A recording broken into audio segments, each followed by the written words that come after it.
gihatag nga message karong pangutagon, itungod kini sa pag-ampo. Gibilhan kini rason sa pag-ampo. So, kung kanang ito mag-ampo ta, kung may rason, ano mag-ampo ta? Tungod ba kinalipay ta, kung kagaya ba itong panalangin, ganatag panalangin? Ingon sa John chapter 8, verse 12, unya misulti pag-usab sa Jesus kanila, nga miingon, ako mao ang kahayag sa kalibutan. Ang musunod ka na ko, dili magalakaw sa kangitngit, kung dili may kahayag sa kinabuhi. So, very clear nga isulti sa akong text nga kung kita magsunod sa Ginoo, dili ta magalakaw sa kangitngit. So, gihatagan kita ehemplo sa Ginoo nga kung saan nato pagsunod sa kahayag, no, sa kahayag sa kalibutan, which is si Kristo, kung saan nato pagsunod kaniya. So, doon na siya mga protocol na gihatag sa atua. So, doon na siya murag halimbawa o ehemplo aron siya atong sundon. So, balik ta sa atong topic nga about sa rason sa pag-ampo. Ingon diri sa prayer book ni Sister White, page 90, paragraph 1, naghatag kahayag sa unang-una mahitungod sa kamatuoran. Nga naman na dili kita makadawat ug daghan pa gikan kaniya nga mao ang tinubdan sa kahayag ug gahom. Gamay ra ang atong gilaguman. Nawala na ba sa Dios ang iyang gugma alang sa tawo? Wala na ba kini nagapadayon sa pag-awas padulong sa ita? Nawala na ba ang iyang tinuhat sa pagpamatuod sa iyang usog alang sa iyang katawhan? Si Kristo magahatag kanato ug kadaugan sa panagbangi. Kinsa man ang makaduda niini nga atong nahibaluan nga iyang gibiyaan ang iyang harianong biste o korona sa hari ug miani niining kaliputana diha sa dagway sa pagkatawo aron siya makabarog isip ilisan o garantiya sa tao. Mo kini nga pangutana usahay makahinaw na ta nga wala na ba ang gugma sa Ginoo sa iyang katawan tungod kay example may igsoon kada bitaw makahimot ta gamay na sala. Example kada bitaw makapamakak ta sa kinagmay ta magduda na dayon ta. Mawala na dayon ta gana sa pag-ampo. Okay. Dunggon pa baka ako sa Ginoo. Okay. Nakasala na ba dito ko? So, usahay mauna ang mga pagduha-duha, pagduda atong masinati o atong mahunahunaan na wala na ba ang gugma sa Ginoo o dili na ba taniya dunggon kung once na nakahibalutan na nakasala ta sa iyong tumbangan? So nga naman na dili ta kaayo makadawat mo kanang abundang panalangin. Sa ito bagdiri sa atong nabasa, tungod kay gamay ra ang atong gilaguman. We know nga ang Ginoo man jud ang tinudan sa tanang utak. Ngano dili man nato pamahiyon sa Ginoo ang more than passion expectation. No, kay kung iya ka nang kabubuton, iya mo jud ka nang ihatag. Di man nato nga ang pag-ampo mo ang yawi sa mga butang na imong madawat. So ingon pa diri na dili nato matagal pag-ayo ang gahom o pagka-epektibo sa pag-ampo. Ang Espiritu makatabang usab sa atong mga kaliyahon. Kaya kita wala mahibalo kung unsay angay unta natong iampo. Apan ang Espiritu mao gayud ang nagapataliwala ala kanato uban sa mga pagginhawa nga di masulti. Gusto sa Dios nga moadto kita sa kaniya pinaagi sa pag-ampo aron siya makahatag kahayag sa atong hunahuna. Siya ra ang makahatag klaro nga pagsabot sa kamatuoran. So, diri gihanay diri sa ato ang before ta magbuhat sa atong mga buluhaton, before ta tuon sa iyang balaang pulong, doon na yung pag-ampo. Aron nga maablihan sa Ginoo ang atong hunahuna. Kay sa atong kaugalingon, dili man nato masabtan. Dili nato masabtan kay atong mga pagtulunan kung sa ato lang kaugalingon nga opinion. So, usahay din nato matagal pag-ayo ang gahom kung sa pagka-epektibo ang pag-ampo o gahom sa pag-ampo. So, ang Espiritu, mutabang nato. Usahay, naata sa Kana bitaw pagduha-duha, tubagon ka sa Ginoo. Usahay maglagot ta. Kay naata sa atong una nga bitaw pagduda o dili na ito masabtan nga pagbati. Kay kitang tao, usahay, sa ato natang pagbati nagdepend. Nagdepende ka sa atong ibati kung tubag pa sa Ginoo atong pag-ampo o mualagad ko rin, malipayon ko. Pero kung panahon din sa kabulanan, panahon din sa dagang pagsulay, di ka pusimba, di ba ka mahalagad sa Ginoo? So, gino din nga, alam ka na to, uban sa pagginhawa, kadili masulti, pahinumduman ta sa iyang baral-balang espiritu, sa angay natong pagabuhaton, angay natong iampo, o angay natong isulti. Mga nga din na ito kalintan, kung unsa ka makagagaho ang pag-ampo, ubay sa pagtuo. Kaya mauraman ka na ang duha ka kamot nga maghawid sa mga panalangin sa Ginoo nga mga butang na dili mo makita sa imong mga mata, pinaagi sa pagtuo nga gisabungan o giubanan sa pagtuo nga giubanan sa buhat, ang atong mga pag-ampo iyang pagadunggan. Ingon ka sa Roma 8:26, ug sa maong pagkaagi ang Espiritu nagatabang usab sa atong mga kaluyahon. Usab sa atong mga kay kita dili mahibalong ampo. Ingon na atong gikinahanglan aban ang Espiritu sa iyang kaugalingon nagatabang kanato uban ang mga pagkagulo na dili mahimong ikaliko. Usahay kita bitaw basta naanat ka sa pagduwa-duwa o naanat ka sa problema o mga pagsulay nga sa kinabuhi. Maulang na tamampo, maulang na matulong sa Ginoo, nga madawat pa ba ako sa Ginoo, no? Sa akong pagkatauhan, dali ra kay ko maglagot, no? Naibalo ang Ginoo sa akong kaluyaw. But if atong suntihan siya, Ginoo, dali ra medyo ko makintal, dali ra kay ko mabalaka, dayon sa ginagmay butang ko, bugul ko. So, atong itugyan sa Ginoo ang atong mga kaluyahon, kay siya lamang ang makatabang ka nato, dili na ito ikakulaw kung kinsa ta. Kay usahay, atong una-una, kinahanglan pa nato ngayong balaan, bago ta muduol sa Ginoo. Kinahanglan mo ipakita sa nato atong mga maayong binuhatan. Ay ta muduol sa Ginoo. Timana nato, nakita mga tawhanon, no? Dili ta makahimo og mga butang nga maayo, kung dili ta musunod o kanabitang maminaw sa tambag sa Ginoo. Dawat man ta sa Ginoo, bisan kung sa ta. Ang ato lang, kung unsa ang iyang pabubuton, ato dito ta siyang sundot.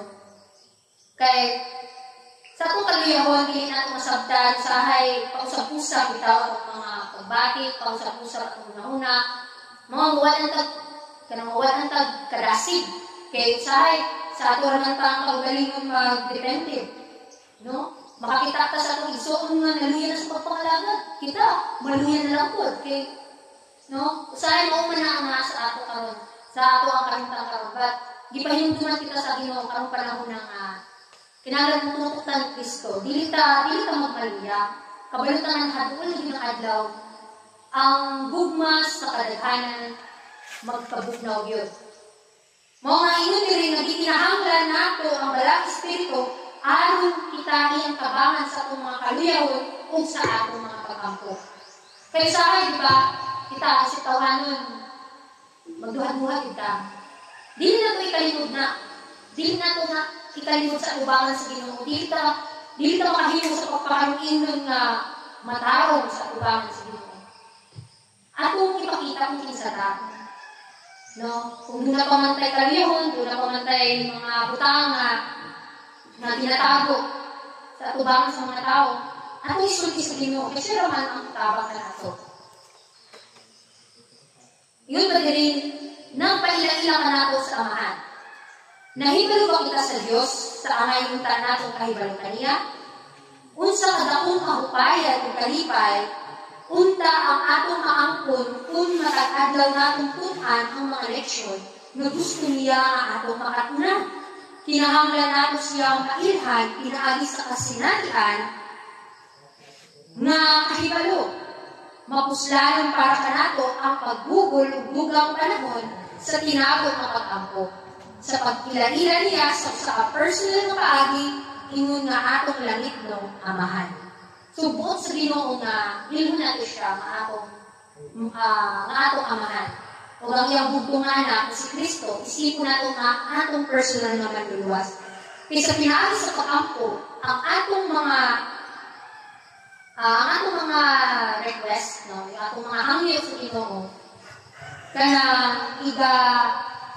atong sumbong kaniya. O timanan nato mga iso, very effective ang personal ng mga pag-ampo.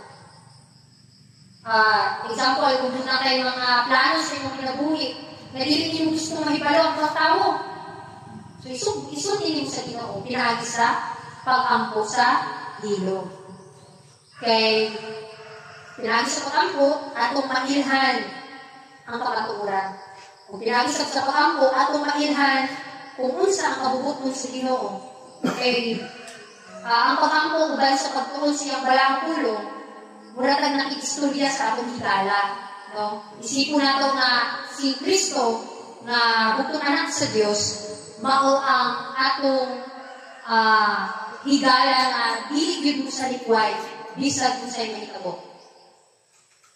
So, usa-usab nga punto diri mga igsoon nga ang pag-ampo ti ay nagapalikon kanato batok sa pagtingkal. Ingon diri nga naman nga ang mga anak nga lalaki ug babayi sa Dios maglangan sa pag-ampo. Nga ang pag-ampo mauman ang yawi sa kamot sa pagtuo nga makapagpabukas sa bahandi sa langit. Diin gitigom ang walay kinutuban ng mga kahinguhaan ng mga kagagahon. Kung walay mga pag-ampo o masinugtanon nga pagbantay, kita anaas sa peligro. Nga mahimong kaulan o mulikoy gikan sa hustong nga dalan.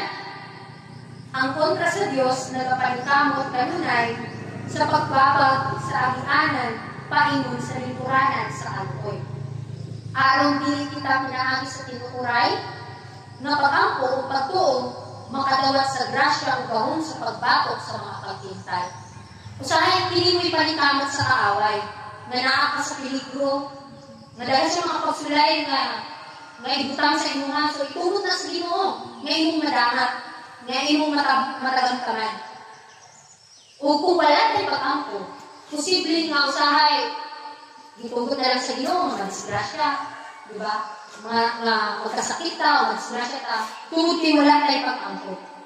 Apan nga ang tanan, hindi ka magmaluya, tulutin sa tanang kapahinundong ka nato, na ang pag-ampo labing hinungdanan tayo sa atong panahon karon. Mga ibita magsalit sa mong kaugalingon kay kinsa naman ta na nabuhi ng kalibutan. Sama na ta sa usa ka trapo, mawalay hinungdan. Gibuhi ka sa Ginoo, gitagang grasya, panalangin, tanang ta kinabuhi o kamaayo. Unya sa akong kinabuhi ka mga igsoon, ano bang baliwalaon ang mga pahimango sa Ginoo nga? Kung wala ang Ginoo, wala kita karon. Mga ingon sa Matthew 26 verse 41, managto ka o manag-ampo ka mo, aron dili ka mo masunod sa panlay. Ang espiritu sa pagkamatuod andam, apan ang lawas maluya. Usahay kayo doon sa Ginoo, uy, soon, pag-ampo na, uy anak, pag-ampo na. Pero tamo, maluya kita. Maluya ko sa pagpangalagad mga soon. So, kung magpasulabi lang ka sa atong kaluyahon, dili ta maminaw sa tambag sa Ginoo, useless. Magpadayon di ako ka sa atong kaluyahon. Pero tungod sa gamhanang tabang sa Ginoo, giingon diri na, di ba mo tabang man sa nato. So kung atong suklan ang atong kaluyahon sa atong pagkatawhanan, kung iya kitang tabangan, nga muhawid sa iyang mga saad, apan tungod sa pag-ampo, matagamtaman natin ini. O ang mga panalangin, ikahatag na nato. Kaya, yun din nga ang espiritu sa pagkakatuod, andam. Apan ang atong kaugalingon o ang atong lawas, maluya. Mao nga kinahanglan butong nato ang kaluyon. Sama sa atong natunan ng Sabado, ang atong kaugalingon lamang ang atong kaaway. Kaya kung sa ang kabubuton sa Ginoo, di naman natin sunod. Tungod kay di natin kaugalingon nga kabubuton. Iyon ba diri? Ang natubag nga pag-ampo hinungdan sa pagdayon ug pagpasalamat. Sa ikaduhang kapitulo sa 1 Samuel, natala ang pag-ampo sa usa ka babae nga tinud-anay ug nag-alagad ug nagpasidungog sa Dios. Siya nag-ampo ang akong kasing-kasing nagakalibay sa Ginoo. Iyon ba diri ang akong bakba nagpalapad batok sa akong mga kaaway. Kay nagakalibay ako sa imong kaluwasan. Walay balaan sama sa Ginoo kay walay lain daw sa kanimo. O walay bato sama sa atong Dios ang paghalad ni Hana, muli si Hana, sa pagpasalamat tungod sa natubag na iyang pag-ampo o sa kaleksyon alang sa mga tao karon makadawat sa tubag sa ilang mga hangyo. Dili pa nato usahay kalimtan nga ibalik ang pagdaig o pagpasalamat sa Dios alang sa iyang pagmahal. Sumukli ang atong una-unang pag-ayo. Si Hana, usa ni siya kahiyempre sa Biblia nga inahan ni Propeta Samuel nga usa siya ka ehemplo sa pag-ampo kung giunsa pagtubag ang iyang mga paghangyo. So ang atong mga pag-ampo pagatubagon sumala sa atong pagtuo. O kinahanglan sa bunga atong ubanan sa atong pagpangaliw. Ang atong pag-ampo ubanan sa atong pagtuo nga pagahukot sa mga butang na dili makita. So, ang pag-ampo po di ay mga igsoon, usaw sa piling na makahimong mabago ang atong kinaliya. Usahay, gusto kita mo reklamo. No? Ano, hangin tas ginaw tabangin mo, ako kaluyahon. Gusto ko reklamo, gusto ko magpagulbol sa butang, sa ginagay butang. No, atong isumbong sa Ginoo, siya na sayon sa atong kaluyahon. Iyon pa din, ang kausaban na atong ikinahanglan, no, ang kausaban sa kasing-kasing. O kini makabot lamang pinaagi sa pagpangayo sa Dios sa personal alang sa iyang panalangin. Pinaagi sa pag-ampo o paghangyo sa iyang gahom, o pinaagi sa makatigbabaw na pag-ampo nga moabot sa iyang grasya kanato o ang atong kinaiya mahimong kabag-o. Kini ang kausaban nga gikinahanglan nato karon. O karon makabot kini nga kasinatian, kinahanglan nato nga magpakita og mapadayon na kusog o tinud-anay na kasing-kasing. Kinahanglan nato nga mangutana uban sa tinuod na pagkasinsiro unsaon nako aron maluwas. Kinahanglan nato nga masayod unsa gayud nga mga lakang ang atong gihimo paingon sa langit. So mo kini ang atong ipangutana sa Dios. Sa man akong buhaton aron himpit o mahimong himpit sa iyong katubangan. Masayod ang Ginoo sa atong kaluyahon, sumbong nato kaniya. Di ka maulaw kung di siya ang atong pandalaban. Siya po'y nagpataliwala karon sa most holy place mga igsoon nga kung unsa ang atong kaluyahon, ang atong mga sala karon. Kanang ginatawag ko investigative judgment. Kung kinsa katong ma-investigate karon sa atong panahon, adun na pa ko kasayuan.